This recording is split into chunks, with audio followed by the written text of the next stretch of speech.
Hey, Crackdvdlatino here, ladies and gentlemen. I'm with the one and only DJ Ominaya. This is your boy JUMZ, and this is a very exclusive interview with the man, the myth, the legend, right here, DJ Ominaya.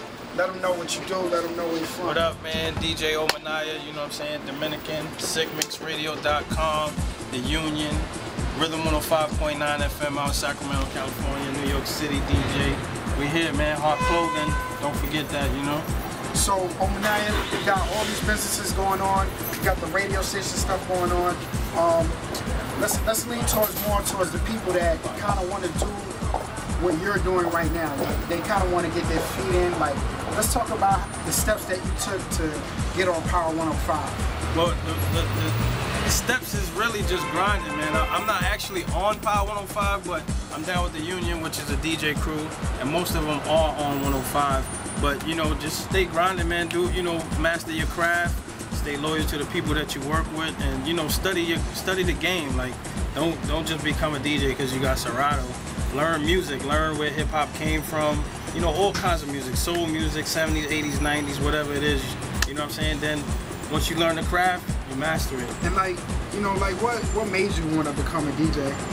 Just as a little kid, just loving music, and then, you know, older cat, shout out to G Storm. He pretty much put me on the turntables when I was like 12, and then ever since then I've been addicted to him, you know what I'm saying? So, you're Dominican, it's official. Yes, are you from the Heights? Are you from Queens? I'm actually from the Bronx, man. Grew up in the Bronx, you know, born and bred. You know, I'm always in the Heights though, family over there, cousins, friends, you know, everything is over there, man. Food, women, all that. Scattered everywhere. Yes. So like, okay, so there's DJ Ominaya, and then there's Sick Mix Radio, there's the clothing line, there's, you know, so many things that you have going on at once. Do you ever feel like it's just too much, or you're just trying to do as much as you can right now? Nah, we definitely, you know, that's the problem with a lot of people, like say rap artists, you know, musicians, or celebrities, entertainers. They sometimes limit themselves to one venture, and then that's when they go broke. You gotta venture off into as many things as you can, but still stay within that one umbrella. You know what I'm saying? So everything is under one umbrella. It's one big family. We're all together in this clothing line, radio station, the Union, parties, all that good stuff, man. Now, also, let's speak on the Union too, because I know I party a lot in the city. Yes, sir. I know a lot of folks that watch, you know, Crackdvd and Crackdvdlatino. They know New York City. They know Power 105. Like, talk to them about that whole thing with DJ Ominaya and the Union and how that came about. Well, pretty much the Union, it was pretty much DJ Self out in Puerto Rico a few years ago. I was out there DJing a few parties, and Ed Lover actually was hosting one of the parties as well. Shout out to Ed Lover, my boy right there, D Brown. And then they, you know, Self saw what I was doing out in Puerto Rico. He was like, you know, I need a Latin DJ in my crew, because pretty much the whole crew is African American. So I'm the only Dominican in the crew, and you know, he just wanted that. First. That's it. Best. You know what I mean? So, you know, he wanted to add that spice to the crew just to give it versatility, because even though they Afro-American, a lot of them do play Latin music as well, but they just needed a Latin face, and then he pretty much appreciated the way I was rocking, you know, out there, Spanish, English, you know, all kind of music. So yeah, let's talk about that, the fact that you do bring that Latin element, and you know, kind of what Crackdvdlatino represents. Like, for you providing that niche, you understood that there's some business involved with that, and of course, you know, they made you an asset. Like, explain that to people, what, you know, the importance of becoming an asset and how to get yourself in demand, you know? Definitely, you gotta always remember, whatever you do, you gotta be the best at it, no matter what. If it's tying shoelaces, throwing parties, or whatever, you know, people gotta notice you for that. So that's what happened, man. I pretty much just, like, I didn't limit myself to just one genre of music. Even though I was doing hip-hop parties all the time, I was like, you know, I gotta learn this music, because I see these girls going crazy to it. And I was, you know, I was like, Indian music, I see these people going crazy, rock music. I was just like, you know what, I love all music, and pretty much, you know, you gotta master the craft. It goes back to, like what you said, with the newer cats, learn what you're doing before you call yourself a DJ. So you actually was on turntables. You know what turntables look like. That's all I use, man. You know how to get needles. All that good stuff. You know what I'm saying? Before the whole Serato thing. So would you call yourself an official DJ? Because like you know, like out of the 5 elements of hip hop, you consider yourself a DJ. Definitely, you know? And tell us, like, explain a little more about that, you know? A lot of DJs, you know, are musicologists. So I listen to a lot of music. I study all different kinds of music. I make music, you know, bars and all that stuff, you know, rapping, writing, everything. So, you know what I'm saying? That's where all that comes from. And then at the end of the day, there's different types of DJs. There's certain DJs that just play music. There's DJs that scratch. There's DJs that party. There's DJs that just do it for fun, just for the love of it. Like some people just rap. So, you know, I'm definitely one of those, and I'm a mixture of all of that. So you got all the music elements down pat. You know what I'm saying? I know, you know, I know the era that you probably grew up in is the same as mine, and we just appreciate everything that has to do with hip hop. You know, Crackdvdlatino supports hip hop to the fullest. Salsa, merengue, all of that stuff. Everybody that's Latino. Let's talk about more about you growing up in the Bronx. You know what I'm saying? The birthplace of hip hop, and how important it is to you right now to be from the Bronx. You know? Well, it's real important, you know, especially with the artists coming out of the Bronx. Shout out to Mickey Fax, shout out to Home P, shout out to Fred the God, you know, the Park City. There's a lot of, you know, the Bronx is coming back, man. All the elements of hip hop is going back to rapping now. You know, it's no more lollipop music or stuff like that. You know, people are actually starting to listen to lyrics again because record sales ain't there.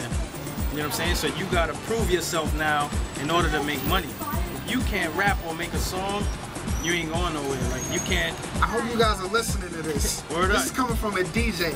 I'm telling you, man, if you can't man your own machine, the labels are not looking at you.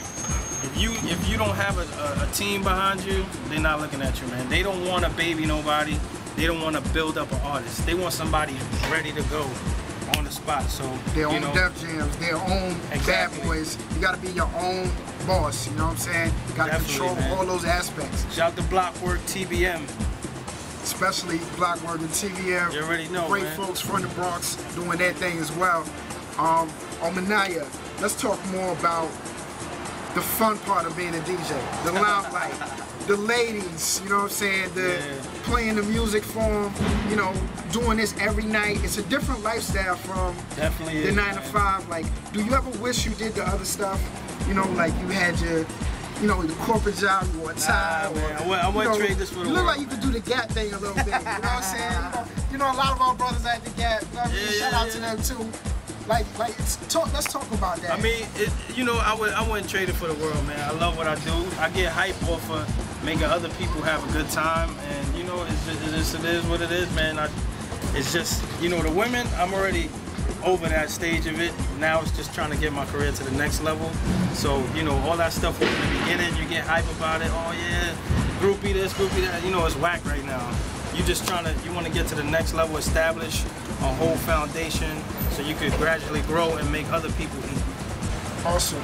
Now, Ominaya, let's talk about more about your team and what do you have surrounding you, you know what I'm saying, that kind of helps enhance the brand of DJ Ominaya, you know what I'm saying? Because you really, like, you came out of nowhere. You know what I'm saying? Like, for a lot of people, it's just like, boom, Ominaya is inside the top club in New York City. So explain to them, you know, talk about your team, you know, let us know a little bit more about what they have going on for you. Pretty much like, you know, like you said, for a lot of people I came out of nowhere. Really, I didn't know. I've been on the grind in the club scene since 2001.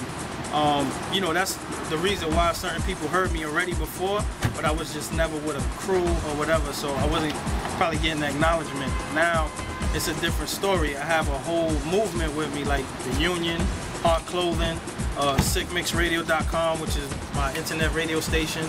And I started that as a platform for DJs who can't get on actual radio. So that's their form of radio and exposure to showcase their skills and get parties and stuff like that. Because there's so many politics in the music industry, club scene, record labels, all that stuff. So that was my way to give back to other new and up-and-coming DJs who wanted exposure. And that's pretty much what we're doing, man. We got 40 DJs worldwide, all over the US, UK, all over, man. So it's just growing. Yeah, and you know, I don't want to hold you up too long, but explain to them the importance, which is really the essence of Crackdvdlatino, of what it is to be marketing yourself globally and doing everything on a global scale, not just thinking locally, you know? That's what you gotta do. You gotta, like I said, you gotta make sure that you study your craft. That way, if you do get an opportunity out of the country, out of state, anywhere like that, you're able to adapt to that environment and make that money, make your presence felt. And if you go out of state and you don't have the hottest record that's from Texas or wherever it's at, you're gonna look stupid. Like, oh, this is just another New York DJ. You go out there and blow their mind like, oh, this dude know his stuff. You stamping them right there with your name, you know what I'm saying? So you just always gotta do that. Always carry yourself well, man. Just that whole groupie limelight, don't get too carried away with it. You know, have fun, but, you know, make sure it's business first. Exactly. Have fun. Do your research. You know what I'm saying? Reach out to people that are on your level or better. You know what I mean? Exactly. Become the best at your craft, then branch out into other things that you're doing. DJ Ominaya, thank you so much on behalf of Crackdvdlatino. This your boy DJ Ominaya. Shout out to Chanel. Hook this up. Terrell Blair. We always got you in mind. Crackdvdlatino. JUMZ signing off. D-Miller, baby!